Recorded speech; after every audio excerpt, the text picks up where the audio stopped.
স্কুলের পরিচালন সমিতি গঠন ঘিরে চরম উত্তেজনা দেগঙ্গায়। স্কুলের মধ্যে আটকে পড়ল স্কুলের প্রধান শিক্ষক সহ 5 শিক্ষক। তাদের মধ্যে একজন ছিলেন পার্শ্ব শিক্ষক। পরিস্থিতি সামাল দিতে হিমশিম খায় দেগঙ্গা থানার পুলিশ।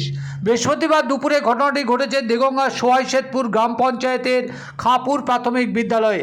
এদিন ওই বিদ্যালয়ের প্রধান শিক্ষক অভিরূপ চট্টোপাধ্যায় বিদ্যালয়ের 120 জন পড়ুয়ার অভিভাবকদের উপস্থিতিতে বিদ্যালয়ের পরিচালন কমিটি গঠনের সভার আয়োজন করেন।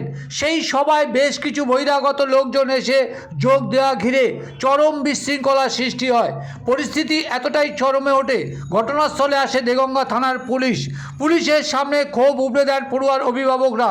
এরপর আটকে থাকা শিক্ষকদের উদ্ধার করে পরিস্থিতি স্বাভাবিক করে দেগঙ্গা থানার পুলিশ।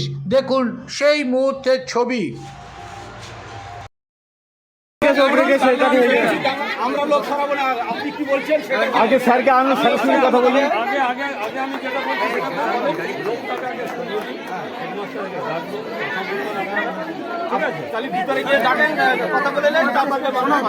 ভিতর থেকে বলে দিয়েছে আগে রাস্তা ক্লিয়ার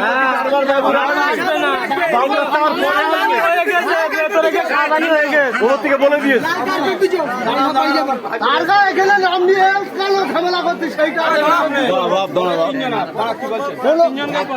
যাদের বাচ্চা কাচ্চা নেই তারাই তো ঝামেলা করলো। এখন মাস্টারমশাইরা আছে, ঠিক আছে? তিনজন কই?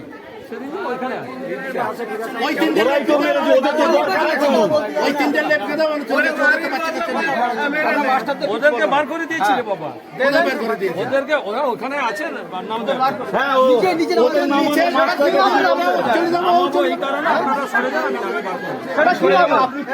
আপনারা সরে যান না, তাহলে আমাদের গিয়ে আমরা মার খেয়ে মার খাবো কেন মার খাবো? আগে তো আমরা মাছ খাওয়াই গেছে। ভাই